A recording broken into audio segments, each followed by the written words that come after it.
So, welcome, friends. Welcome to Aman Bedi Astrology. Today, we are very much excited to be in front of you. And again, I have the presence of Shri Gitanshu Malhotra ji.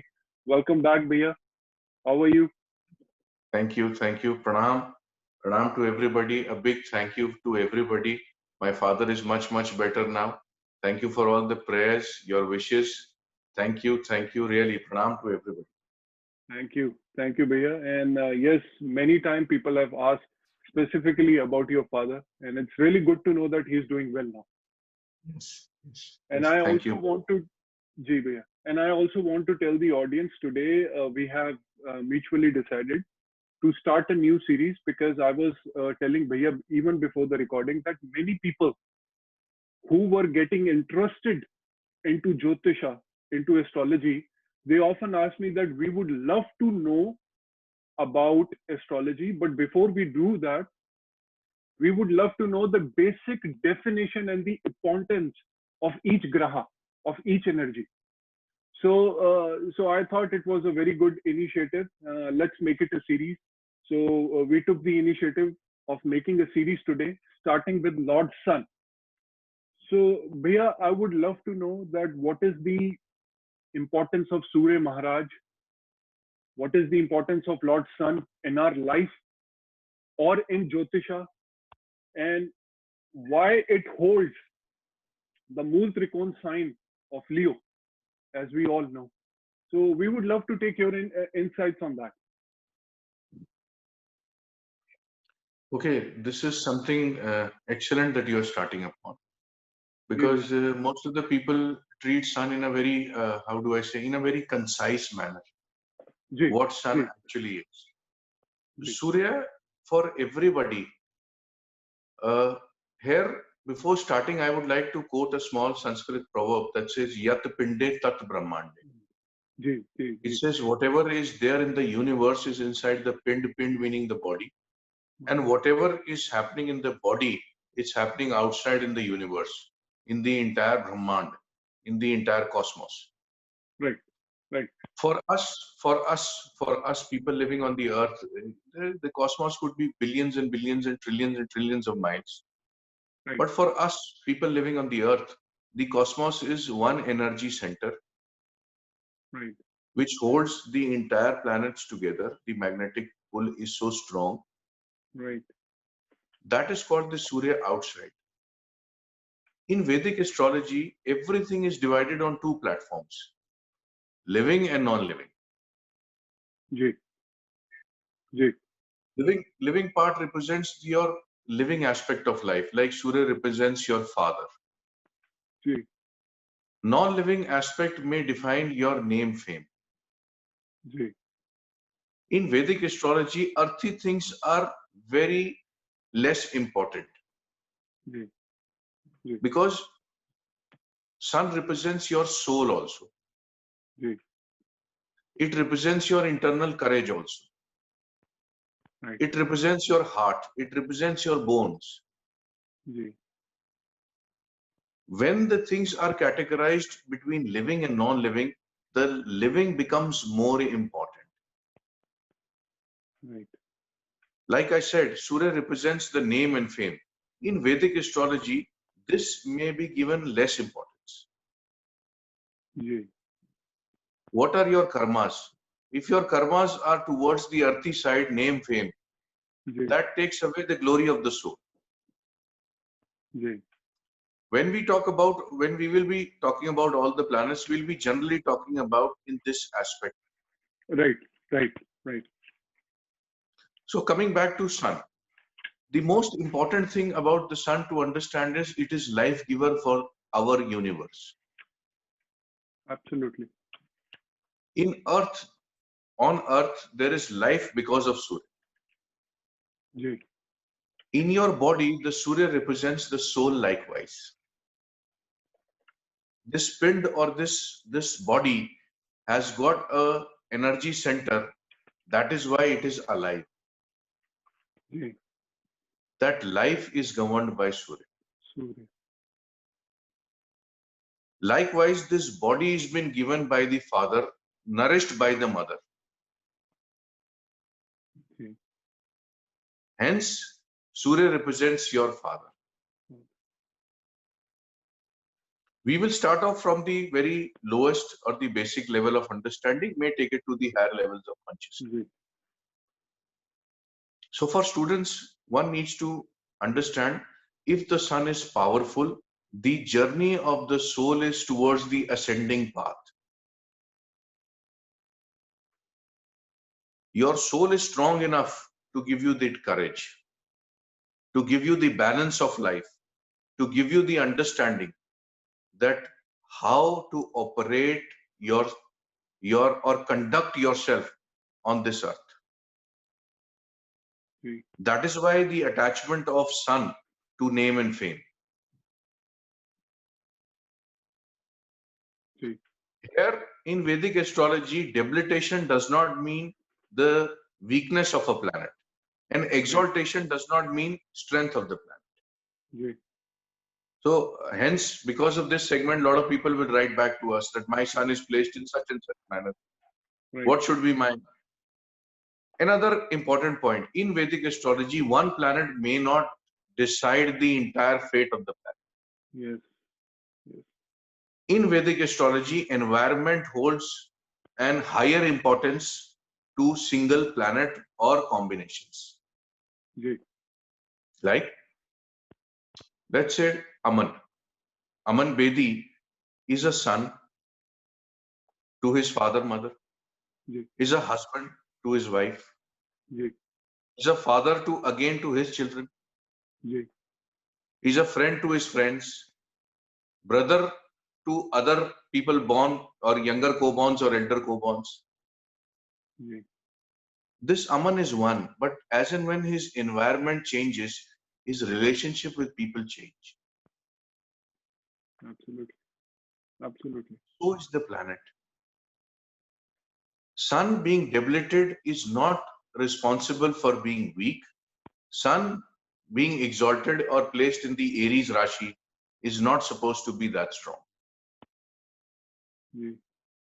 It represents or depends upon houses, upon the nakshatra, upon the lord of the nakshatra that it holds, and what kind of a placement it gets and what aspects it gets. So you will find that people with Surya in the 10th house struggle in terms of caring if it is placed alone. I was about to come on that, because many people consider sun being in the 10th house like it gets the directional strength, but many times I have seen even in the charts that, just like you have mentioned, not only it has to be seen only from one graha, you have to see the overall chart. Then another representation apart from Surya, it is a separative planet, Krur Graha. One should not forget that a separative planet is placed in the 10th house. At times, the problem in careers or development in the careers is because of this. It represents self-esteem. It represents self-respect. This self-respect can become ego also. So merely having sun in the 10th house may represent self-esteem, self-respect, but if the karmas tend to take it towards the level of ego, you'll have issues in terms of job, in terms of profession, in terms of adjusting with people. I totally agree with that. Hence, it is a power center in the 10th house. But if your karmas are not pertaining to a moderate or very docile Surya, a docile Surya means I may be strong, I may be powerful, I may be well known, but I am humble. The concept of being humble gives strength to the Surya. So in the Vedic culture, the elders were respected, the father was respected as guru. These days, fortunately, unfortunately, a lot of children have problems dealing with their fathers. There are, relationship issues. Understand this. Whoever is having a difficult relationship with his father is making the sun weak. Surya, I mean, S-U-N, sun weak. Yeah. So a crude grape placed in the 10th house may not be that good. But the moment the the negative aspect of Surya is taken care of, Right. suddenly it gets on to becoming humble, it becomes modest, it gets on to the level of name and fame. Okay. On the non-earthy level, it represents the third eye, the Okay. crown chakra. Okay, its placement is there in the heart, number 5. Number But 5. its exaltation, all the planets being exalted or depleted are related to the chakras. Here, students of astrology make another mistake that they take it as the strength on the earthy level. So Sun being in the exalted position, that too precisely in the Ketu's nakshatra at 10 Okay. Yep. Okay. So if I say this is 0 degree J. and the back of my head is, let's say, 30 degree Aries.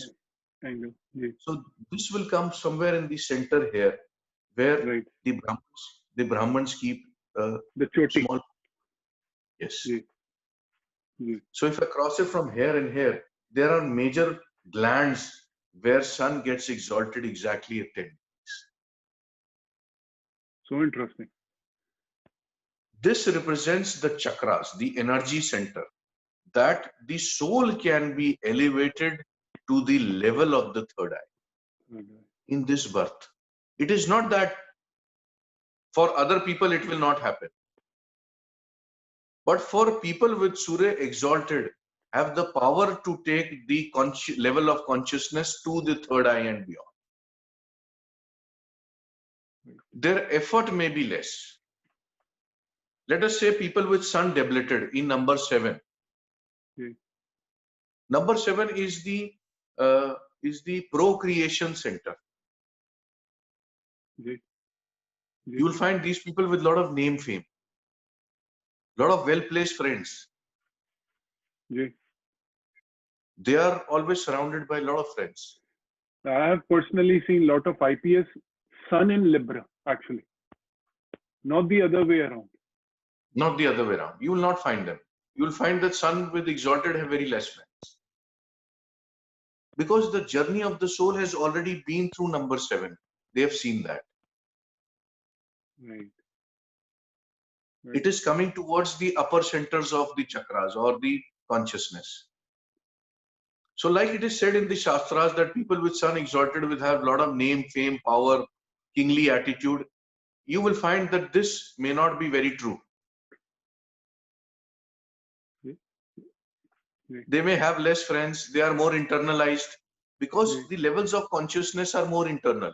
They are connected more towards the cosmos. They are more loners. You will find them that they hardly talk to a lot of people because people find them very egoistic, very high-headed. Absolutely bang on. But you will not find this with people with Sun depleted. They are very open people. You'll find them very warm, with so many friends around, very well connected. So one mistake generally a lot of students of astrology do is that Sun with such kind of an attitude, or with such kind of a placement, they tend to take it towards the earthy level. And they feel very negative about it. It's good that you Yeah. have mentioned about this. One should not feel that the Sun is exalted, that you are egoistic. It's just that you communicate less with people. You should be a more internal person. Work on your internal consciousness. If you are interested in meditation or the chakras, try to learn them. And I think it will automatically guide you. Yeah. Because they have been doing this in the past birth. That is why the levels of Sun move upwards. Totally makes sense. So to summarize it, in Vedic astrology, everything is to be dealt on the earthy level and on the non-earthy level. Surya is the life giver. Is the karak for the soul. It is the karak for energy. People with stronger Sun often tend to bounce back faster in life after troubles or anything or losses or any grievances, these people bounce back quickly. People with the weak sun tend to take a lot of time to understand. They mourn a lot. They have a lot of hue and cry. They need a lot of support. They need a lot of people around to push them up. People with strong sun generally do not need a lot of people to tell them how to go about it, what to do. The failure is not a problem in life.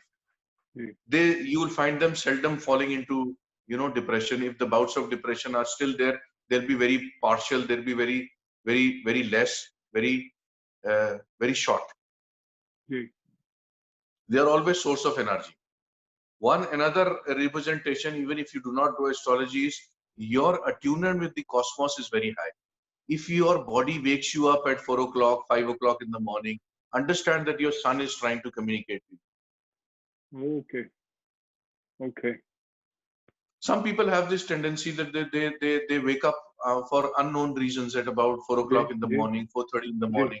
Then they go back to the sleep. People who get up this or feel this should not go back to sleep.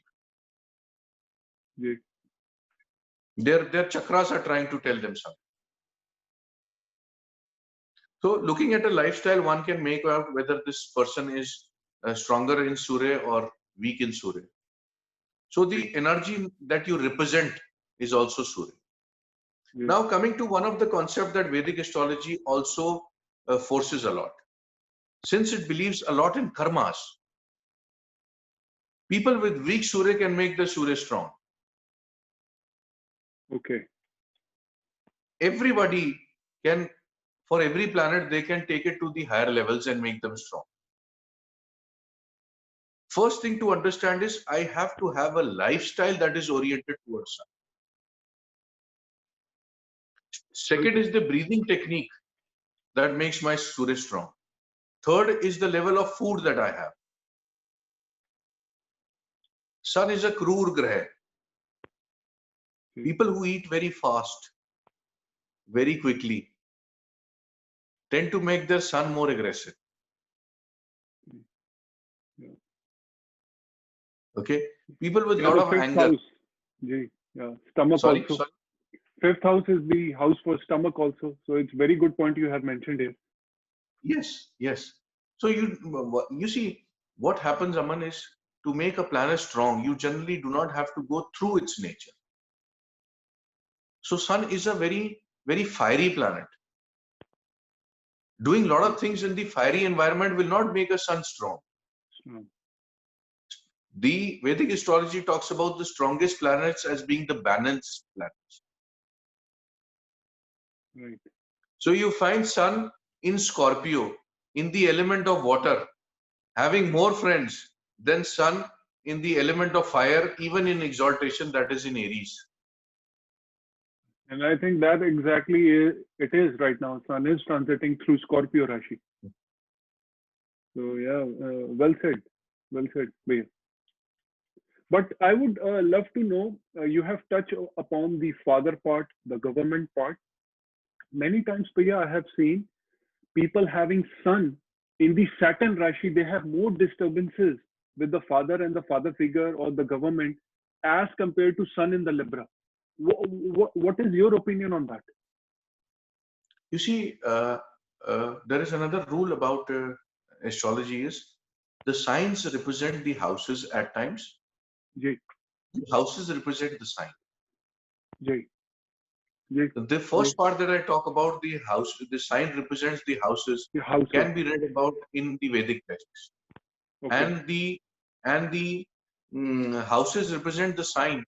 This concept has been taken up by a lot of followers of Lal Kitab.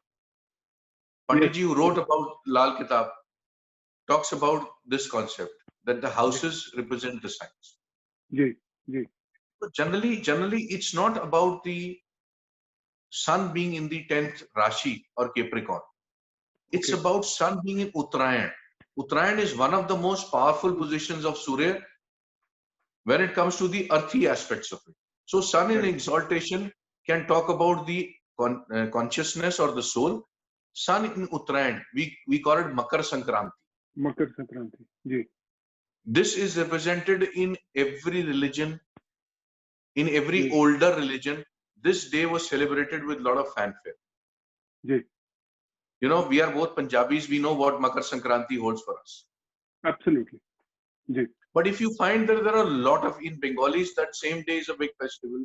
In Gujaratis, in Parsis, in a lot of the older cultures, especially in a country like India or Hindustan, Ji. you will find that nearly every religion Ji. celebrates that day of sun coming into or stepping into the gift. Right. In the Vedic text, this is represented by the energy that food and other things are there. The concept is very different. Sun is accumulating energy from here. Right. From number 1 to number 7, it starts distributing energy because it is already generated that energy. So from number 7 to number 1, it is said that sun absorbs a lot of energy. Means a human being needs a lot of energy at that. Ji. So the representative of festivals around that time. Ji. Absolutely. Sun coming into the Aries, we start with the new year. Actually, all over the world, the new year should be celebrated when sun enters Aries. Because the soul enters the right, you know, it finishes one full chakra, Cycle. one full cycle, and starts exactly at sun in 0 degrees. Here. Then it keeps on moving here. Then here. Then Taurus, so on and so forth. So scientifically, a new year should be celebrated when sun exactly from 0 degree crosses to 1 degree in Aries. Makes sense. But many times we see in the charts from the Gemini point of view that many people have sun as a Atma Karka or sun as a Amatya Karka. And many people ask me that, again, we would love to know about this from Gitanshu Bhaiya, that how he sees when if someone is having a key planet, sun as a Atma Karka or sun as a Amatya Karka, how you take that? You see, Atma Karak is not the quality of being strong. Atma Karak is something that becomes the Karak of your soul. So, on the earthy side, the Atma Karak may be a weaker planet because it's the one that travels the largest degrees from your degree of the ascent. yeah. But what it says about the Atma Karak is the Atma needs to work a lot on this. Okay. Okay. Why? Because let's say the Lagna is 2 degrees and your planet is 27 degrees. Right. Right. So that is why we call it the Atma Karak, because you need to specifically work more on this planet. On that. Yeah. So let us not confuse. We will keep this definition for the later levels, okay, because people who are learning or joining us or know the type of astrology that we represent would take time to understand this. But people who already understand astrology should understand that Atma Karak is not the strength. Atma Karak says that this planet is now connected to the Atma as one of the soul purposes. Is this to take care of that planet because it is traversed largest from your aura of working or your degree of working. Right, right. No, thank you, Bhaiya. And again, I would tell the audience that this is a new series which we are starting. We mutually decided to take an initiative on this because many times a lot of people have requested that we would love to take a info on all the grahas before jumping upon the techniques of Jyotisha. So we have started today with sun. Maybe next week or so, we will try to do it on moon and so on. So thank you, Bhaiya.